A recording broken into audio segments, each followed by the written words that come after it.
I see a couple of rogues up here. But we'll see how that all rolls out. I'm Harold. I'm a member of the SPARC Network Steering Committee, and it's really great to have you folks come and join us here today. All right. I just want to say a few things about our two presenters today. We have Kate Butler, and I'm going to read a few things here about Kate, and she can fill in the gaps, or if this is all fibs, then you can just go with it, right? Yeah. Okay. So Kate is director of the Haliburton Highland Museum in Haliburton since 2013. She's chair of the Arts Council of Haliburton Highlands, and she sits on the SPARC Network Steering Committee. Prior to coming to Haliburton, she worked in Heritage Sector in Toronto, at the National Museum of Ireland, that's fascinating, and for the Heritage Division of the Irish Office of Public Works. She's a folklorist by training, has taught at Memorial University in Newfoundland and Cape Breton University, and has conducted field work in Europe, North America, North Africa, and the Caribbean. There's things I'm learning about Kate that I didn't know. Kate, we drove together, and so I didn't hear all that stuff. No, so that's great. Now, Michael Clipperton, I think we've all seen Michael and heard Michael a little bit this morning. But there's amazing things here that I didn't know about Michael. Well, I knew everything about him.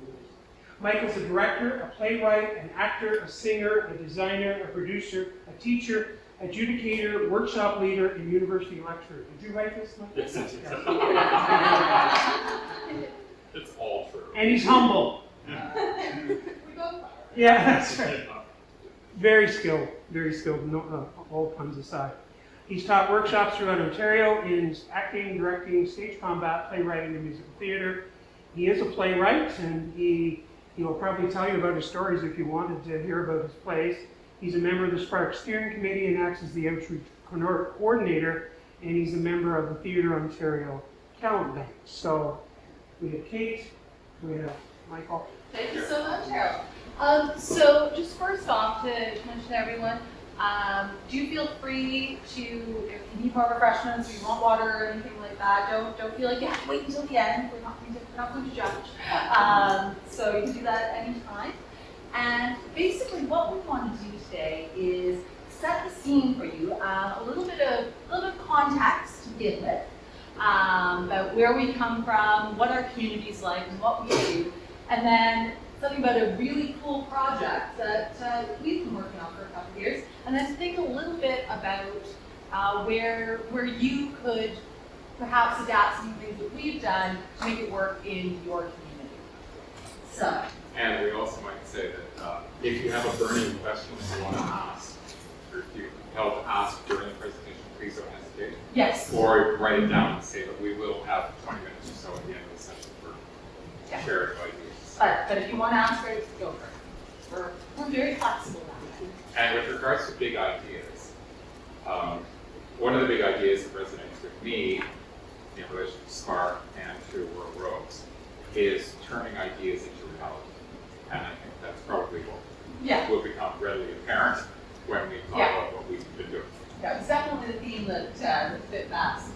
We don't actually say it in those words, but You'll that's what we're doing. So I thought I'd just start by talking a little bit about the context of the community that we come from. I labeled it as a hashtag because that's what the sort of tourism department does, hashtag my Haliburton Highlands.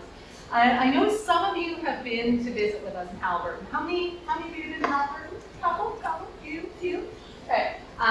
So it was the site of the first two SPARC Symposia, and it's been the starting point for SPARC. But as we always say, SPARC is a province-wide initiative, so we're growing SPARC bigger. But some of the things I think it's helpful to know when talking about our story in terms of Haliburton. Is that we're a cottaging community. There's 18,000 residents in our county year-round, and people talk about how in the summer our population probably quintuples. You can't get a parking space in town for love nor money, so it really changes our dynamic. But Gridlock in downtown Haliburton. It's a thing. It's seriously a thing. But in terms of our history, and because I run our local museum, that's very important to me as well. What is our story in Haliburton? And our story in a nutshell, and of course we need to remember that our community has been has been inhabited for thousands upon thousands of years. The land on which Haliburton County now sits, and we're working hard at the museum to work with community partners to better tell the story of Indigenous settlement in Haliburton County. It's very important to us. The project we're working on at the moment. In terms of Haliburton Village, though, municipality of Dysart, where the museum is located. So we originally began as a farming community in the 1860s. That was a really bad idea. Our soil is minimal. We have a lot of rocks. We are basically located on the Canadian Shield. So there were mixed messages there, but we had a lot of trees, and that's where our logging and lumbering industry grew up, which lasted for many years. But now tourism and cottaging is the backbone of our economy. When they started the farming community in the 1860s, they thought the soil was quite rich because crops grew very quickly. What they discovered was that they were planting on the fallen leaves. Yeah. What do you call it? Mulch. Yeah. And of course that mulch very quickly disappeared within like 5 years. Yes. Because they started cutting down all the trees. And then as soon as you take the trees out, you have an incredible erosion problem, and all your soil goes. So. And at the height of the logging industry, there were, the Haliburton village is located on Head Lake. It's a relatively small lake, but at the height of the logging industry, there, correct me if I'm wrong, Kate, you know this better than I do, there were 13 sawmills around the shore of the lake. Yeah, and it's a small lake. 13 full-blown sawmills.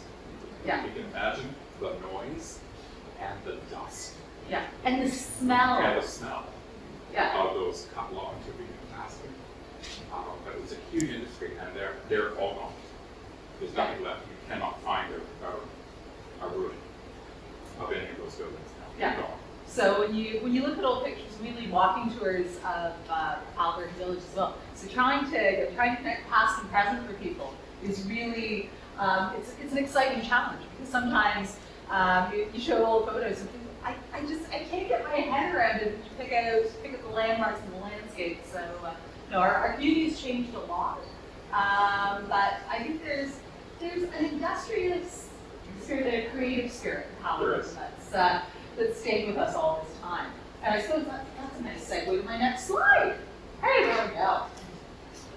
So one of the things that people comment often when they come to Haliburton County is, oh my gosh, everyone's in the arts. Everyone does something. I have people coming to the museum who say that to me all the time.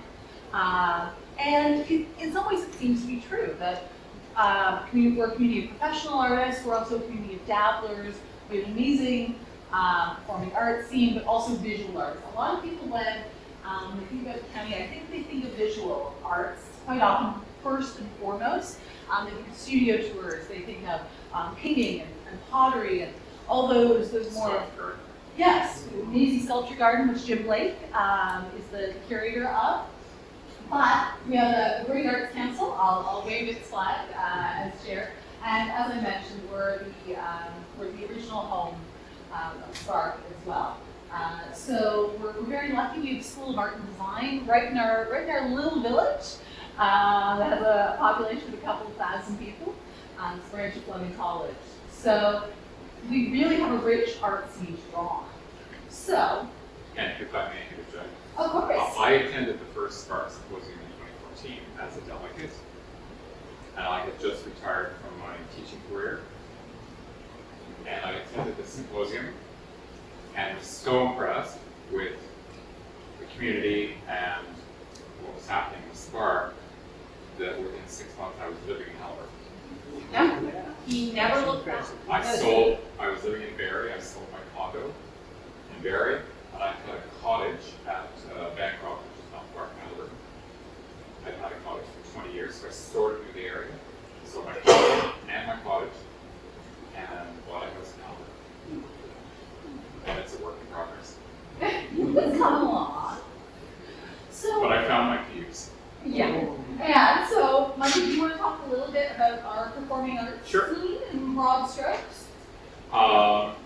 There, as Kate said, there's a huge music scene Barry Martin did a count of musical performances in Haliburton County in 2016 between the 24th of May and the October Thanksgiving weekend.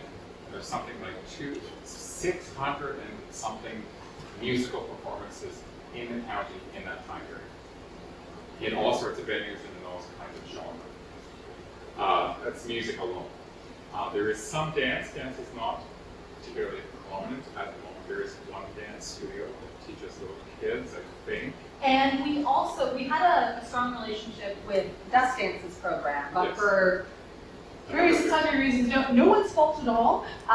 Things have changed there, but we now actually have a dance group called, we call it DH3. Dance happens here at Haliburton. We do a lot of cool pop-up work. So we're trying to reinvigorate our dance. But theater. Theater is probably the strongest, along with music, is the strongest presence in the county. We have the Highlands Summer Festival, which runs in the summer only, and they perform in the Northern Lights Performing Arts Pavilion, which is the theater attached to the high school. They do 3 productions of their own each year, plus they bring in 2 productions. So they run full season through July and August, and it is what I would call semi-professional theater. We have Highlands Little Theater, which is the community theater. Highlands Little Theater, and they normally do 2 productions a year, one in the fall, one in the spring. They've done pirates and various other things. We also have the Highlands Opera Studio, which runs in the summer. Richard Marchison, whom some of you may know, who is one of the great tenors of the world, has a cottage. He and his wife have a cottage in Haliburton, and they started the Highlands Opera Studio about 10 years ago, I think. Something like And that. they bring in between 30 and 40 young professionals in the opera world who come for a month and study with established artists in all forms of movement, acting, singing, obviously, how to wear a costume, all that kind of stuff. And they do several presentations in the community throughout that time. And some of their people who have attended have gone on to really rather outstanding careers in the opera world. Yeah, like that. And then we have Rural Roads, Which we'll tell you about. which we'll tell you about in a second. So in essence, Haliburton County has 3 theater companies at the moment, Which keeps us very busy. which is, for a population of 17,000, I think is pretty good. So, because the Haliburton Highlands Museum was a partner in the establishment of Rural Roads Productions, I just want to give you a little bit of context for us. I say we're a small tiny community museum in the best sense of the word. So we are definitely a community museum, tiny staff, me and one other person, and when we hire a summer student, our staff goes up by 50%. But we are open year-round. We have a great big gallery space in the middle there, and then we also have all told 6 historic buildings dating back to the 19th century. So we're incredibly lucky in terms of what we have. We have an amazing collection of about 20,000 artifacts, and we have about 10,000 visitors come through our door every year. So the numbers are growing all the time. So we're a buzzing place, and I think I'm kind of known in the community as someone who will say yes to pretty much any project. Anyone who comes to me and says, "Do you want to partner on this?" Kate's probably the person who's going to say yes, let's do it. And let's use the museum to do it. Okay, so just to provide a little bit of context, because Rural Roads is a company that's focused on place-based theater. Now, how many people are here familiar with the idea of place-based theater? Good. You want to provide Sure. a little context? Place-based theater is essentially theater that is created for a space or an environment specifically. And it is something that has been sort of gaining traction in the theatrical world for the last, maybe 25 years now. I think a particular start, there was one event that happened in Toronto in the early 90s called Tamara's Place? Tomorrow. Is that right? Yeah. Is that right? Yeah. which happened in a house. I didn't see it, but I heard about it. It happened in a house, and there were various scenes happening in various rooms in the house, and you could pick which one you went to. You could follow the story in whatever order you chose. It was written specifically for that house, and I believe the separate character was somewhat connected to the house. I'm not sure. Sorry, am I out of camera range? Sorry. Good. Yeah. Is it also known as site-specific? Yes. Okay. Same way. Awesome. Yeah. I first encountered it personally when I started working for a company in Collingwood, which is on George Bay, as you know, called Gaslight Productions, and they produce each year a series of 20-minute plays, and there are 4 of them each year, and they're in 4 different locations, and the audience moves from location to location to location, and they're all within walking distance. And each play is more or less related to the central theme of the year. The year that I started, which was 2012, the theme was heart and home. So, I don't know if you know the history of Hollywood, but it was a very, very wealthy town because of the shipping and logging industry, and there are some enormous houses built on 3rd Avenue in Hollywood. And they somehow convinced the owners of 4 of those houses to open their houses up for a weekend and allow 600 people to troop through over a series of 3 Friday night, Saturday night, and Sunday afternoon. And I was part of the writing team. I literally pulled an envelope out of a package, and that house was the house that I wrote for.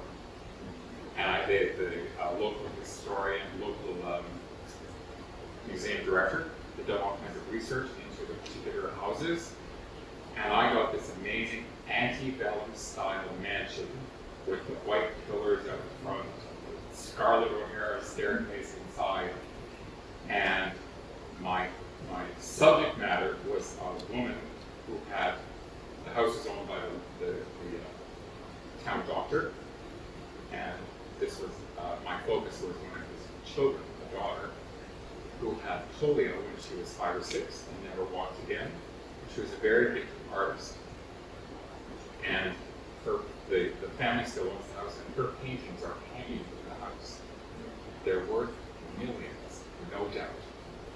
She went on to study at what was then called the Ontario College of Art. And she studied under Arthur Lismer, A.Y. Jackson, the group itself, in the place.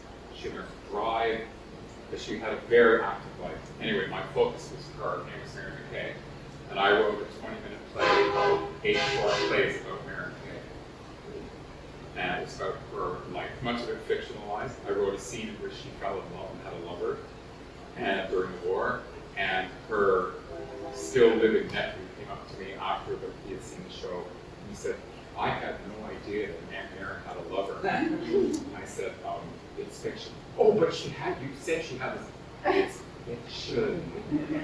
You love it. Anyway, so that's my experience with place-based theater. Then I moved to Haliburton. Yes. And within the context of Haliburton County, there already was a precedent for place-based theater, but in some ways it was somewhat lax. So there was a group based in Minden, which is the next town over from, big town over from where we are in Haliburton, called Conjurers County Town. And they did a lot of locally written place-based theater based at the Minden Cultural Center for several years. And for reasons that I'm not going to get into, that relationship ended up not working for the parties involved anymore, and Conjurers folded. But there were people still interested in this idea of place-based and site-specific theater.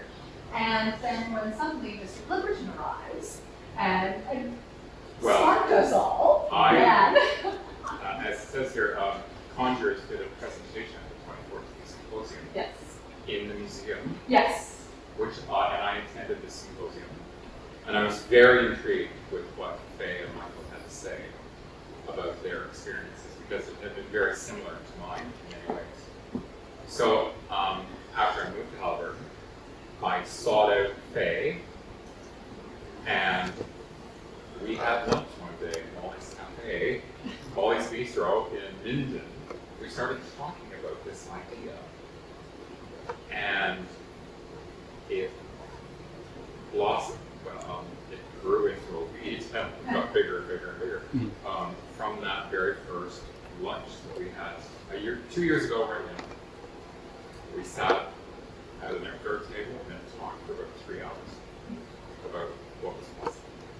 In part based on her experience with Wanderers and my experience with Yeah, and I think, fairly soon after that, Michael approached me. I think originally. because I knew I was by then involved with SPARC. Yeah. So I knew Kate through SPARC. Yes. So Michael approached me. I think originally you were looking more from a research perspective in terms of Mark, material yes. for places. We talked a bit about that. And me, whenever I hear a great idea in the arts, I get sucked in. So next thing you know. Kate's a theater nerd. Yeah, I am. I totally am. I was a lapsed theater nerd for many years, and yeah, well, now full on again, full on. So yeah, I got involved with Highlands Little Theater previously, and then slid into doing stuff with Rural Roads. So we brought together a group of people who were keen to start to do this kind of work together. And essentially, the mandate of Rural Roads is to tell stories rooted in our local history, culture, and landscape. So they don't necessarily have to be historically based. Anything that's local, anything that has a Haliburton connection, anything that we can identify as a Haliburton story is what we want to tell. And we mean Haliburton in the broadest sense. We do mean in the sense of our county as well. It gets confusing because we live in Haliburton County, but we're in the municipality of Dysart, but the village is Haliburton. It gets confusing. So we talk about the Haliburton Highlands. So the broad strokes, telling stories of the Haliburton Highlands.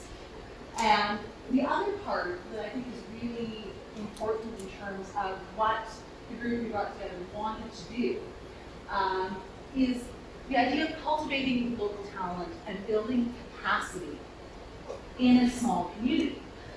We'll talk about this more later, but the idea that sometimes in a small town, you may have an awful lot of people who want to be on stage, but you don't have a lot of trained directors, for instance, or you want locally produced pieces, but there aren't actually that many people writing for theater in your community. So where does that material come from? So we're very much about capacity building as well, and advocacy. Advocacy for the arts, for the rights of people working in the arts, even in a community setting, because sometimes there's that divide between between people working professionally in theater and the idea of what is appropriate in community theater, and how do we bridge between the two and make sure that everyone gets what they deserve. So that's a bunch of people who are very passionate. Part of my job with SPARC has been to conduct community consultations in various communities around the province. And we hear similar things all the time, no matter what town we're in. We did one in Gordon, in Marston, we've been in Rockville, etc. And one of the things we hear, several things, well, one is that when we bring these people together, this is the first time they've all been together in the same room at the same time. Number two is that they compete for their volunteers and for their audience.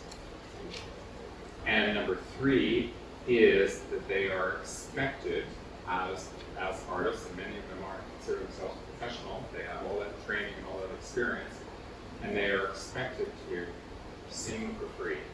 Yes. When people say you do it because you love it. Because you love it. I do. Yeah. Well, I also like to eat, and I like to have a roof over my head. So there's that whole thing about what's a professional and how are we regarded as a professional or an amateur or whatever. I call myself, I sound like I'm playing on the golf circuit, but I consider myself a pro-am. I'm a professional and an amateur. Sometimes I get paid, sometimes I don't. Sometimes you get an honorarium, you get a fee, sometimes you get a salary. You know, Sometimes you get gas money. sometimes you get gas money, maybe, you know, those kinds of things. But even in, I work a lot as a director.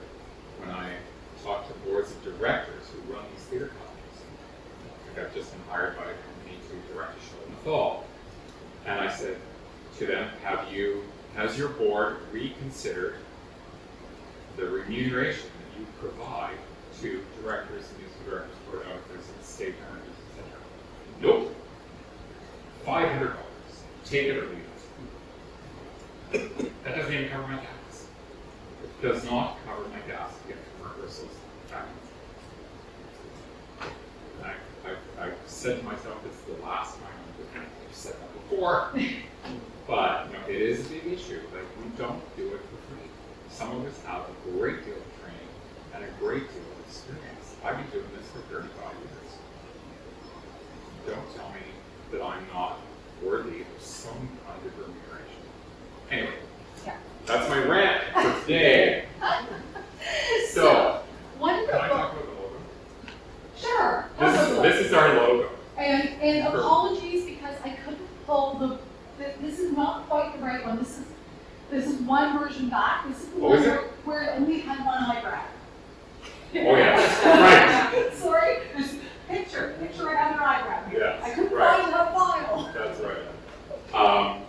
We hired a young graphic designer who had come to study at Fleming College, School of Art and Design, and we hired her, paid her, here we are talking about money, we paid her a very minimal fee, and she was happy to get it. And she designed the logo for us. She came up with several versions, some of which were rather humorous, one which looked like a porn star gay cowboy kind of guy. We decided we're going with that one. But we wanted the idea of rural and roads. And so this is what we eventually came up with. So it's a theater mask with horns and tree branches, Yeah, and which sort of represents the landscape of and the wildlife of Haliburton. yeah, and I think that we also we saw a little bit of sort of a green man kind of image, in a folklore mythology as well, and the idea of being rooted in the landscape itself. But that's what I saw when I looked at it. In terms of the name Rural Rogues, there was much vanity around it. We sat around for several hours talking about different options. But I wanted to call it mixed nuts, but they wouldn't go with that. although that's just as true as anything else. But we like the alliteration of it, the idea that acknowledging we're a rural theater community, but also that sometimes we're a crazy bunch of people who are game for pretty much anything, and that's where the rogues came from. And there are, as we found it, there's lots of other theater groups with rural in the name. There's Rural Roots out of Constance Bay. We need to enunciate very well when we talk about rural roads. And We've also been mislabeled in the press once yes, and called Rural Rouge. which we decided was Rural Ladies of Night. So, yeah. Rural Rouge, okay. We're on a whole different direction. But no, we do like the name. It's a good identifier for us. So when we first started talking about this, Mike started talking to me about research and what local stories can we tell, and I started to think about, well, what can the museum do? Because we already have a whole bunch of community partners we are working with. It's challenging in our community to find affordable space for performances, rehearsals, even community meetings, finding affordable, flexible space. So I thought, well, how can the museum help and be a partner in this, rather than working it purely as a rental fee issue, where it's just that Rural Rogues comes in and rents the space off the museum. I thought the museum can be a partner in what we're doing because I was invested in both projects. Well then, more power to us. So what we did, museum, we made rehearsal space available for free. We just built it right into the museum's programming. So that's part of what we're doing. Performance space, also free. So we'll talk about this a bit more when we talk about our first show. But we used actually the outdoor grounds around the museums, our performance space, with our upstairs gallery as the option if it was the weather was inclement. Performance space, also free. We used the museum buildings as essentially the set pieces, the backdrops, and also part of our local sculpture forest. We used as a piece. So that keeps down your set building costs and your set building hours. And we put in publicity and advertising dollars because we were going to be advertising for all of our summer programming anyway. To build in as part of our advertising dollars to advertise for Rural Rogues, it was a minimal amount of extra money that we had to put in, but it meant that Rural Rogues, out of the non-existent, really, money that we had to start the theater company. I.e. zero. Yes. No, we got a $50 donation. Well, that's right, we got a $50 donation. $50 check. But otherwise, some of us were talking earlier about trying to advertise in local media, and how much newspaper ad costs, even in a local small town paper, and how much that adds up. So if you can build it into other advertising that's already going on, then that's a huge bonus. And in the end, I sprung for a couple of actually Rural Rogues ads, but once the museum's incubating the project, it's a museum project, then it all comes out of the same pot. So all kinds of ways. And we looked, well, I had looked at the cost of renting the Northern Lights Performing Arts Pavilion, and you're looking at a minimum of $500 a day, and it seats 210.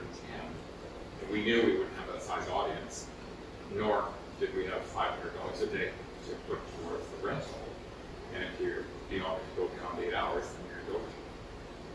So that rules, and it's the only real performance venue, site-specific performance venue in the whole county. So we knew we couldn't afford it. So I also saw there were great benefits to the museum, because of course there have to be benefits for everyone involved. So certainly this project helped raise our profile in the community, and basically anything I can do to raise our profile, that's what I'm all about. So in terms of local media, there were newspaper articles, any project Rural Rogues works on that gets covered in a local paper. The museum gets mentioned as well, so that's to help us. I love the idea of broadening people's concepts of what museums are and what museums do. So in terms of museum theory, museums are have moved to a much more participatory model than they traditionally were. We're getting away from the idea of everything must be in a showcase and look but don't touch, and that they are places of hushed secrecy. We've gotten away from all of that, but to really open up people's ideas about what we can do. It is more sort of programming, community goodwill, new partnerships, and fun opportunities for the staff, because really it meant that I got to play this part of my job. And also our summer student, she actually we built into her time helping to crew and help with props as well. So it all was built into what we do, because she used to stage manage for one of the other groups. So it was a win-win. It was a fun project for us to work on. So we're going to talk more about regeneration in a minute, but I took the asking for this was the first show that we put on last summer. We'll talk about that very shortly. After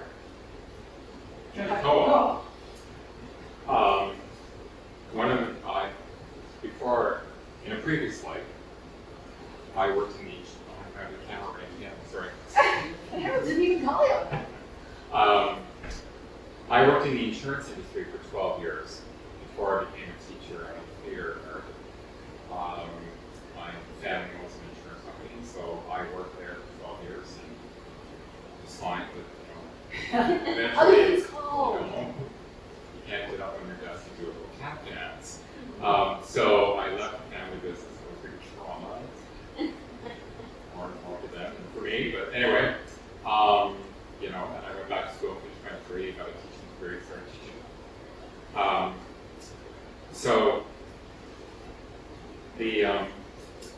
One of my concerns about establishing rural roads was, what about insurance?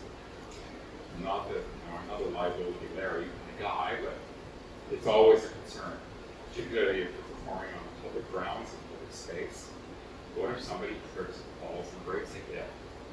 Or worse, who's going to pay for that? Well, certainly rural roads could not afford insurance on its own. No way. You're talking thousands of dollars because the liability is, the risk is so high.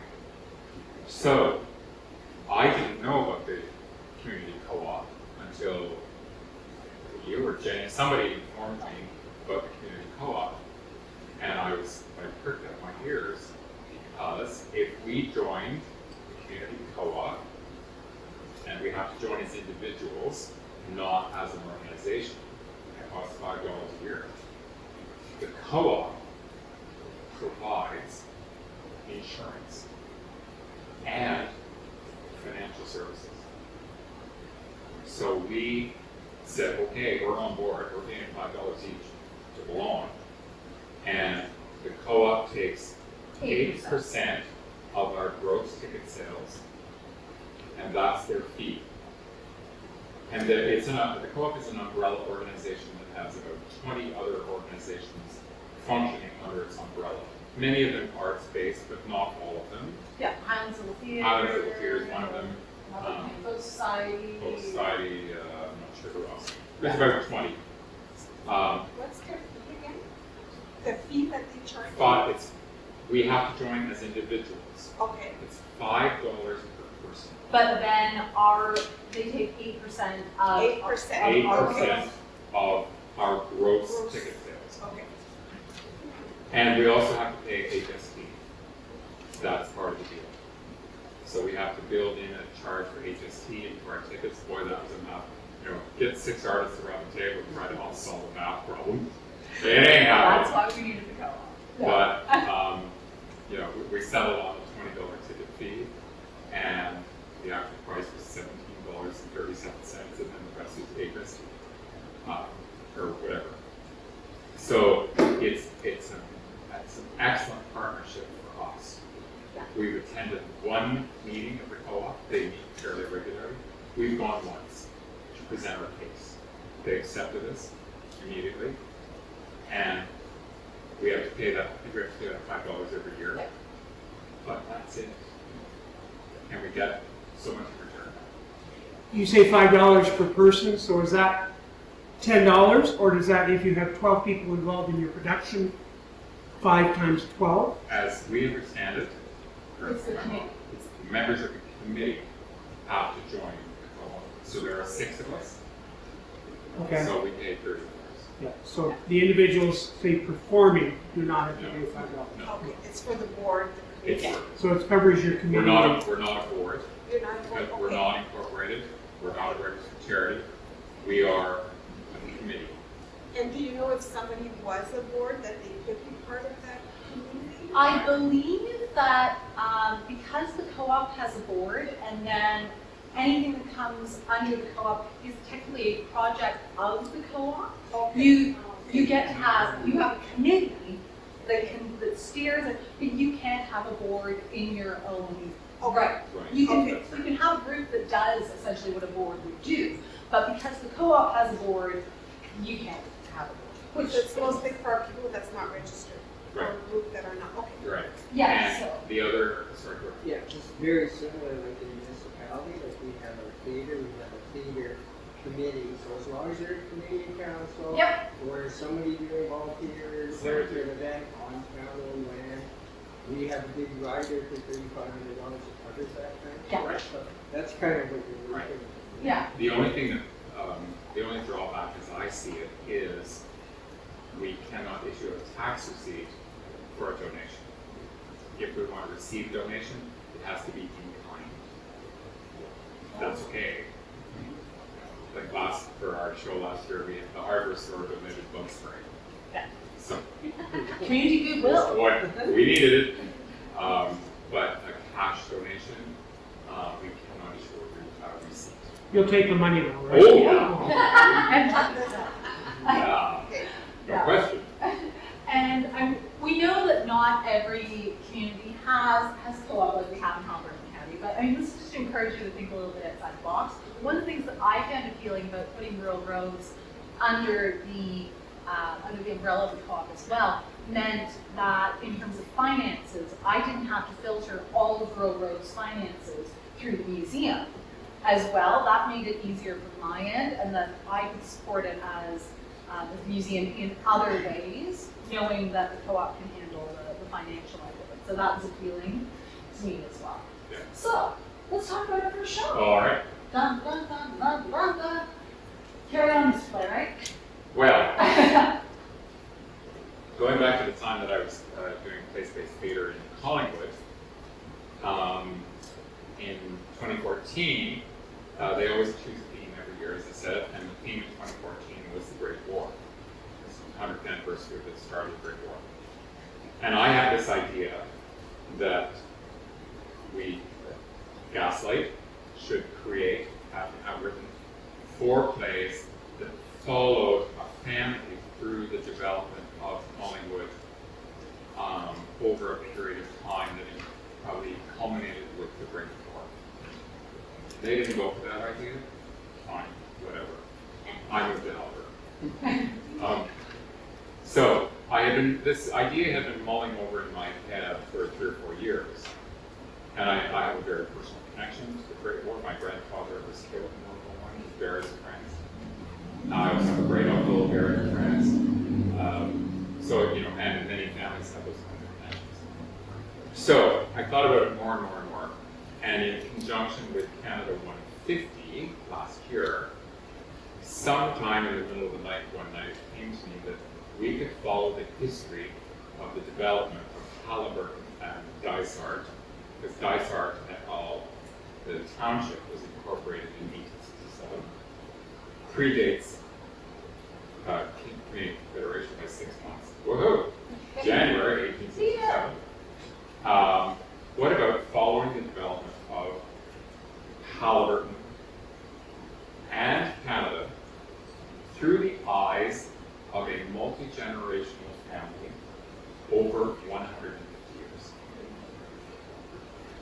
And that was the spark that set me to my laptop. So in the end, I wrote 4 scenes, 50 years apart, 1867, 1917, 1967, and 2017. So we started with a young couple in 1867 who fall in love and get married. Much to the chagrin of Much to the chagrin of their parents. And they established, or actually his father has already established a dry goods store in the village of Haliburton. And that's what ties the family together, is this mercantile business. And over 150 years, it transforms from a dry goods store to a lumber store to a hardware store in the 60s, and in 2017, it's a building and design center.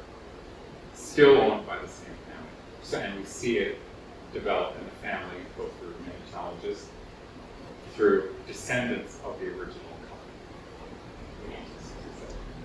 It's a very intriguing idea to me, and it was difficult in my mind sometimes to keep the generations straight.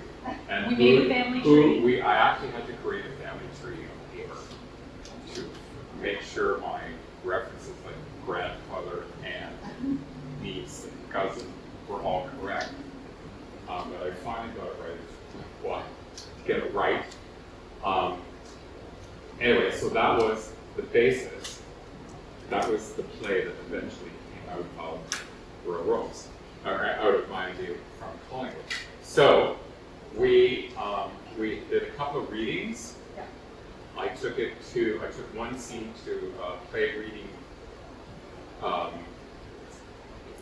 workshop in Barrie, connected with Theatre by the Bay here in Barrie.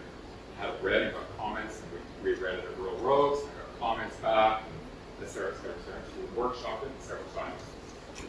And then I finally narrowed the number characters down, so I knew we needed 7 actors.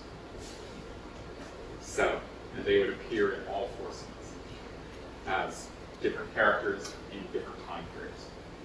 So we needed some actors of a certain amount of flexibility and a certain amount of experience. And we found them eventually, including Kate and including myself in the end. I really didn't want to do that, but anyway. And so then we rehearsed on the grounds of the museum.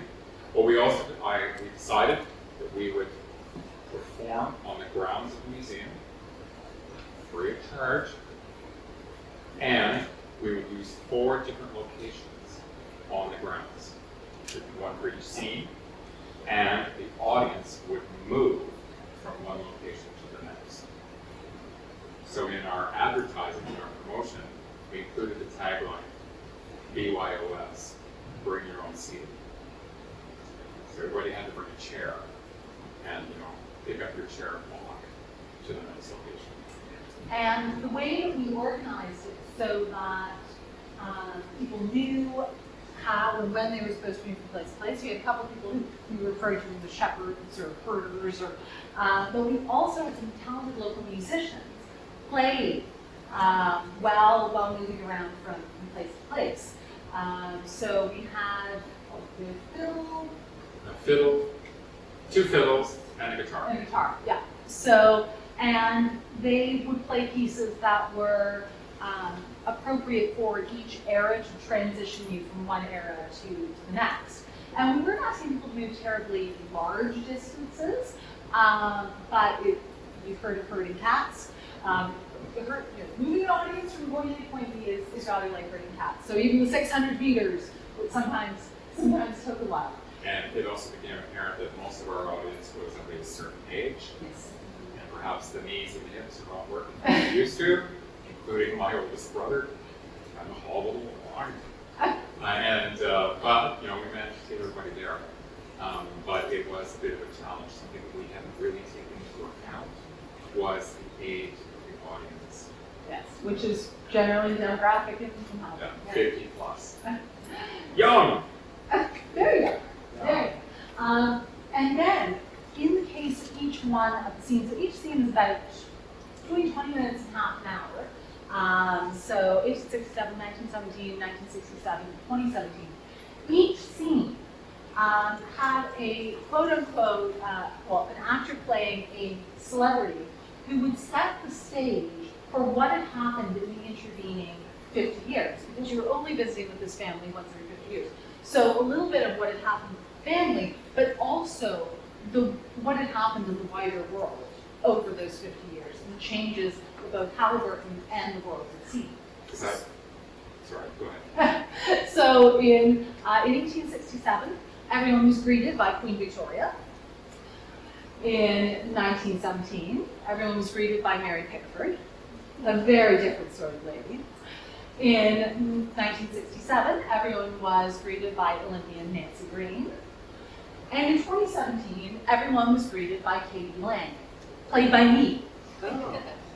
Picture that one. Great wig. Yeah, the wig was quite something to get into. Stuffing all this hair up under a very short wig, but anyway. So my idea, if I can just jump in here as the writer, initially I tried to incorporate a lot of those social changes into the actual dialogue, and it just became too cumbersome and too obvious. So I finally hit upon the idea of using a quasi-narrator to introduce each of the scenes, and I thought, wouldn't it be fun to have them all female? Because initially my concept was that each of these so-called celebrities would be portrayed by the same actor. That didn't happen in the end. So they were all female, and they were all Canadian, except for Queen Victoria. But of course she was the reigning monarch, and Canada became the Dominion. So it was kind of fun to write those historic, cram 50 years in 2 minutes into a page of dialogue virtually.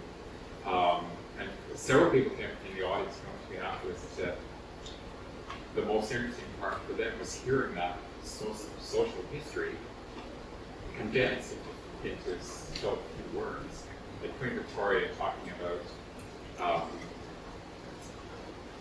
Sir John Ingersoll coming to her with this idea of incorporating, making a dominion out of these provinces. Mary Pickford talking about the relationship with Douglas Fairbanks. And her view on Mounties. Yes, and her Ooh, those view of the cats. Mounties and their uniforms. Did you know that Mary Pickford was Canadian? She is. She was born in Toronto. Gladys Smith. Nancy Green Rain. A couple of young women in the past said, "Who's Nancy Green?"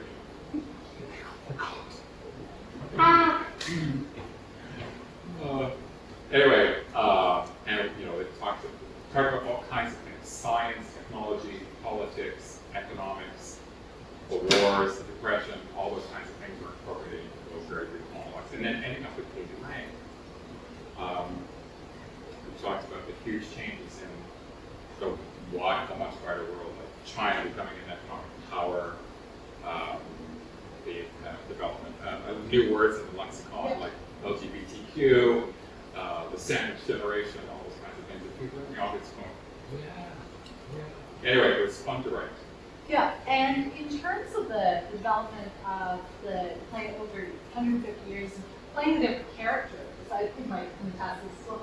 It was a fascinating project to be involved with because you were playing different members of the same family. So, I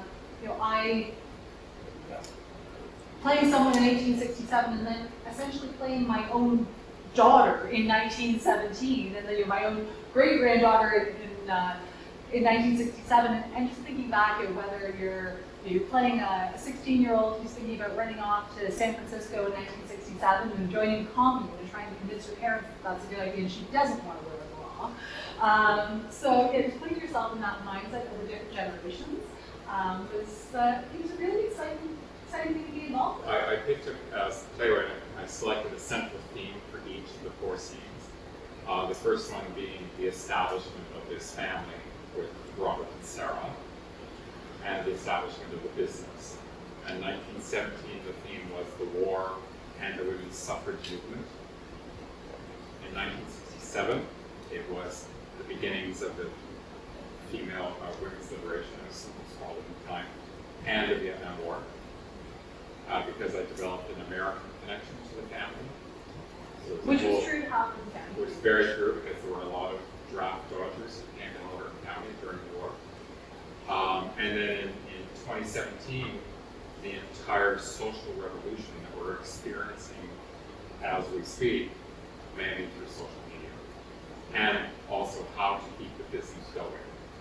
In the face of. In the face of a hostile takeover from a huge multi-conglomerate corporation, and in the end, 2 of the youngest members of the family, who are coincidentally named Robert and Sarah, same as the original couple in 1867. They are cousins, and they decide to take the business over themselves. So the story. So 50 years from now, I'll write 2067. Yeah. Did you have any audience participation in this? Or was it just were you just presenting, or did you actually get the audience to be part of it?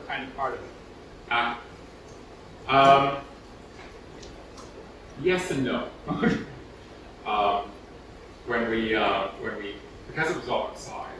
Yeah. When we got into position for the first scene in particular, we had to walk quite a distance. We walked quite right past where the audience was sitting, and the audience was looking at us and going, "Oh, what are they doing?" And we was waving to them, saying hello, good afternoon, lovely day, because it was July 1st, 1867. But not any direct participation. The biggest participation was getting them to move from one location to the next. Yes. Did you have a plan B recently? Yes. So Thank God it didn't. in terms of some challenges and opportunities coming out of the show, we'll talk about that. So one of the big challenges we had was trying to find cast members. You think cast of 7, that's easy, we can do. It took a while. Partly because it's a busy time time for theater in Haliburton County anyway, so a lot of our usual people were tied up with summer shows already. Yes. We were looking at a fairly short rehearsal timeline. Really, we rehearsed over the course of about 6 weeks. 6 weeks, Not even. yeah, fairly intensively. But it ended up that in the end, we needed to pull on all the connections we had. So we had cast members coming from Bancroft and Aurelia in for rehearsal a few times a week, which if it had been the middle of the winter, people might not have gone for that. So being a summer thing, and eventually we had to draft Michael in as well to play a couple of parts. Nothing So, like being the director and the playwright and an actor. Try to direct yourself, it's not working out. well, you did right. So that's one thing. So it means that moving forward, we need to think more about like planning ahead and sort of tapping those people, even if we aren't starting rehearsal, connecting the right people up so that we've got them on board. And it's just with the timing issue. Weather. So. So we were using the grounds of the museum. The plan was, if there was rain, we were going to use the upstairs gallery of the museum. So we rehearsed inside a few times to get a feel for how that would be. And we all knew it wouldn't be quite as good. We have done other theater shows upstairs at the museum. And it would limit capacity. We knew that as well. Outside, you could have millions if you wanted, if we could talk loud enough. But we did have that plan B. So we had planned for rain. We had planned for bugs. As Michael said, the local hardware store gave us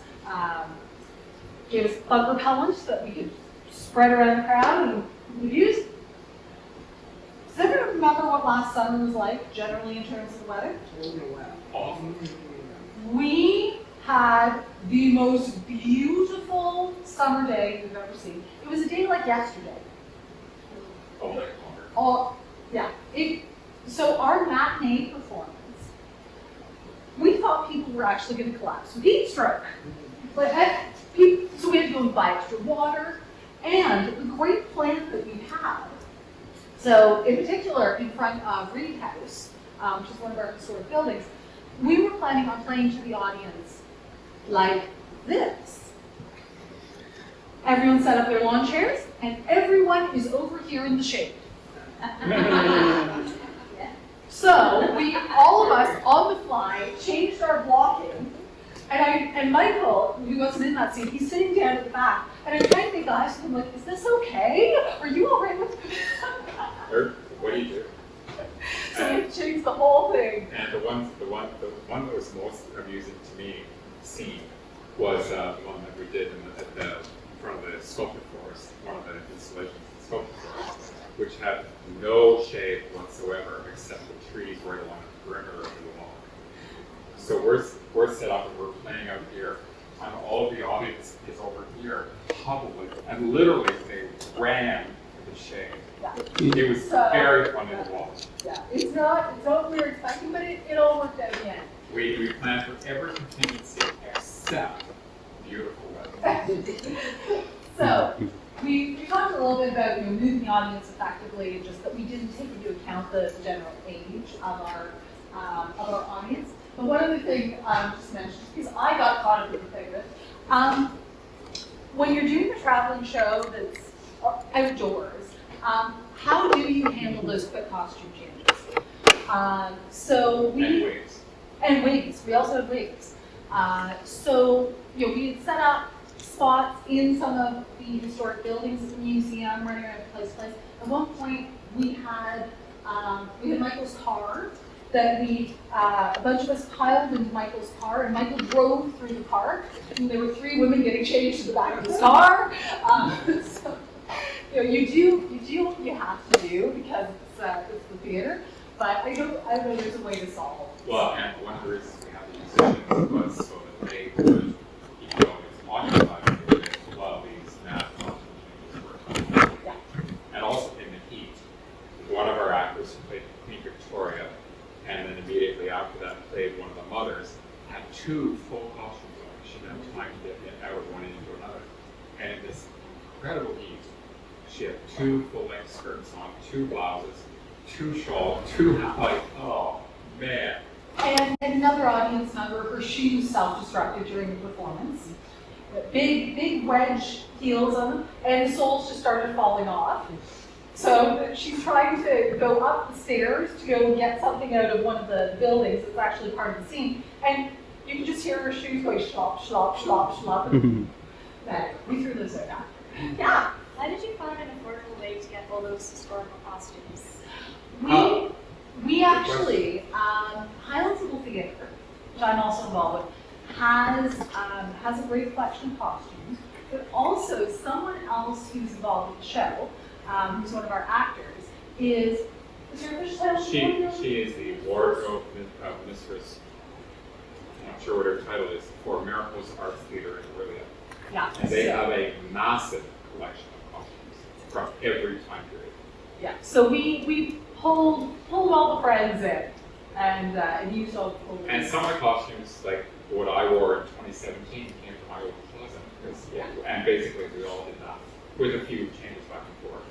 The 1960s costumes They were great. were the biggest hit of all. Like all the men in skinny plaid pants with the little belts, and they were polyester dresses. And I was in a football jersey with cutoffs because I was supposed to be a teenage daughter. And yeah, we had lots and lots. There was lots of fun to do that. Yeah. The 1867 ones, the most, and the 1917 ones were the most challenging. Yeah. So yeah, those are some challenges we face. But the big thing, because I didn't want to encourage people to work with partners and look for ways to collaborate, was that we managed to put some money in the bank for Rural Roads by presenting the production the way we did. So how much did we come out with? Well, we budgeted, I want to say our budget was around $2,000 on paper. We had paper. We spent less than $300 because so much of it was donated or in kind. The costumes, there's no charge for the rehearsal space and the performance venue. The advertising promotion was all included in the museum budget. So we ended up, after we paid expenses and had our income ticket sales and paying the co-op, we have $1,000 in the bank. Which for a brand new community theater group is huge. So, what are we doing next? What are we doing now? And what are we doing with the money? So, one of the projects we've been working on recently is all about our capacity building. So, we wanted to get more people telling local stories. So we decided that we were going to host a playwrights workshop. No experience required. People would meet for 6 weeks, 2 hours a week, 3 hours. And each participant, by the end of that 6 weeks, would have written a 15 to 20 minute scene for 3 to 5 characters. And it could be a standalone scene that told the whole story within that time, or it could be a piece of what would ultimately be a bigger work. So I led this workshop. We had 7 participants. We charged a very minimal fee, $10 a night. But we eventually narrowed it down to dwindled down to 5 in the end. And we met once a week, as Kate said, for 3 hours, more or less. One night I couldn't get there because of the weather. Other night I couldn't get there because I was flat on my back with the flu, etc. But we had 5 very eager and enthusiastic participants, including the editor of the local newspaper, who has never written any fiction in her life, including one of the columnists from the local newspaper, who's a humorist and writes humorous articles for magazines and newspapers. Oliver, who is a He's our local coffee roaster. our local coffee server. He's all about coffee. So we had 5 playwrights, and it's amazing to watch the whole process when they come in and they really have no idea what they're going to write about. Kate was also with us. And at the end of the 6 weeks, they have gone from a very small seed of an idea to a scene that runs 10 to 15 pages with 3 to 5 characters. And then at the end of that process, we did a staged reading for the public. So each of the scenes was read by actors with script in hand, a little bit of walking, no costume, no lighting, none of that. Although if you let a bunch of theater people at it, you know, we were given a night's notice, and next thing you know, we're all coming in, we got props, we got costumes. And Mike was like, it's like, really? Really? Because for me, the focus is on the playwright and the words at that stage of the game. It's an opportunity for the playwright to hear their words, not in here, but spoken by someone else. And it changes. Because the voices in here are all perfect in her little line. But when you hand it to a bunch of actors, it changes. So it was a very exciting prospect for these playwrights. One of the playwrights is a retired civil servant. Linda was essentially a civil servant at one time in her life. She is a novelist. She's written a full-length novel. And she had never written anything for the stage. Because writing for the stage is a whole different process than writing a novel or poetry or newspaper articles or whatever.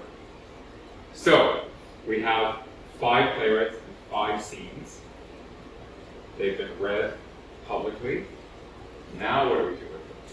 So, our plans for summer 2018. So, Michael put us all back to work.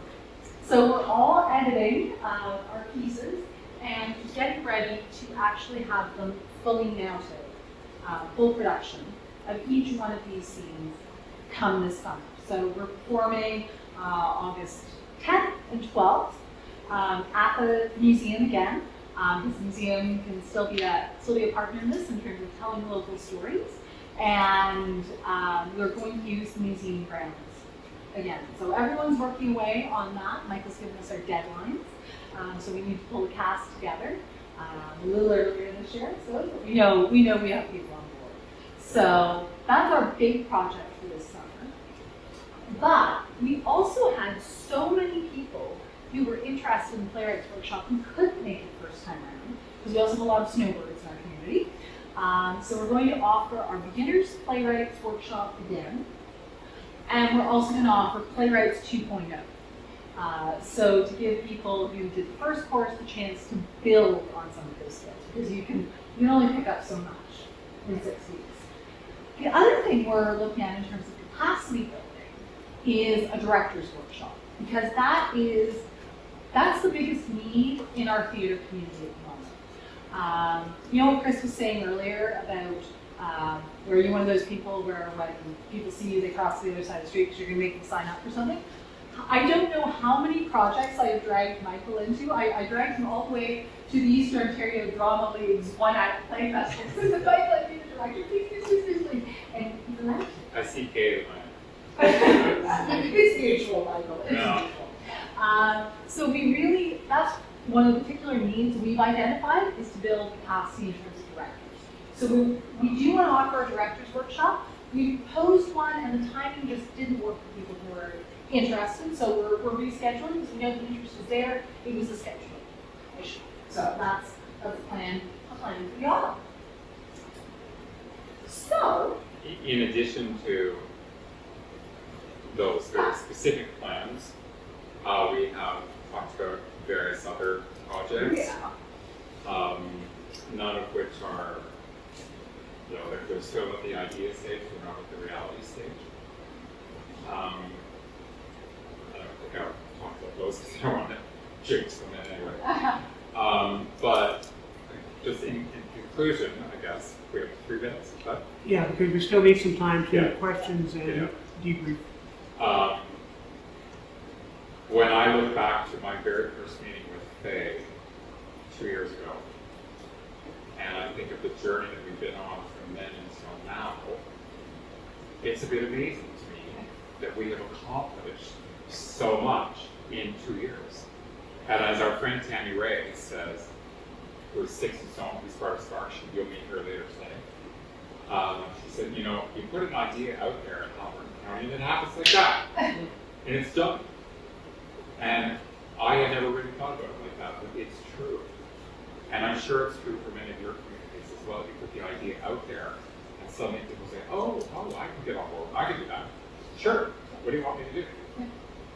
Which is great. And what it means, you know, we're always thinking of new ideas and where we can go and what will happen to rural roads. Where do we want to be 5 years from now? 10 years from now? When I'm in the home, you know, drooling in a diaper, where's rural roads going to be? We don't, it's very much collective at the moment. We don't want to create what I call a tentpole organization where one person is in charge. And if that person departs, the whole thing collapses. We don't want that to happen. We want it to be sustainable. Oh, well, the other thing we should talk about is applying to SPARC or CCI. Sure.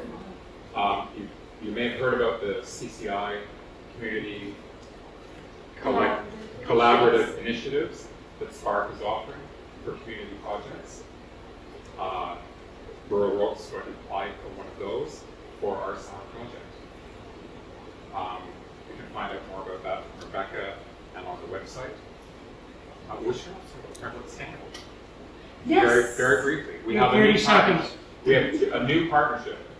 Yes, so branching out under sort of the Heritage umbrella, one of our other local community museums, which is an entirely volunteer-run museum, Stanhope, one of the Neighboring Townships, they host a Heritage Day every summer. So we're taking our show on the road this summer as well, and we're going to perform at Stanhope Heritage Day as a precursor to our main show. So it's going to be a chance to trot out one of our pieces about 3 weeks ahead of time, do some promotion, but it's also a way to build new partnerships because even though the museum is the incubator, the Museum I run is the incubator for rural roads, we don't necessarily want it to always be performances at our museum. We want to spread it out as much as we can and try and represent as much of the county as we can. So that's what's exciting about it. And the partnership with Stanhope Development that Faye Martin, who's part of Rural Roads, brought on board her friend Adele, who is one of the volunteers at the Stanhope Museum. And last winter, Adele said, I think we should take one of these things to the Stanhope Days in July. And we said, sure, why not? So it's those kinds of partnerships. Like I didn't even know Adele was associated with the museum in Stanhope. I didn't know. But there it is. So those kinds of partnerships are developing all the time. Yeah, so Okay. not that we need to answer these questions now, but something you might want to think about when you head home. You know, what stories, what local stories would you like to tell that you feel it's important to tell? Who would you like to partner with in your community to be able to tell those stories, or where you see good partners? And what sort of performance spaces would you like to use? Because sometimes we have to think outside the box when we live in rural communities. And sometimes it's all about being willing to go and ask that question of your local museum, of your local art gallery. Go and ask your municipality, can you use the council chambers? You never know. There's no harm in asking. So go and ask those questions and see what sort of unconventional spaces you can use. So I think apparently we have to. If I could just jump in here, I'm just looking at our time. Yeah. And I mean, if people do wish to stay longer, that's fine. There's a couple things I do need to do.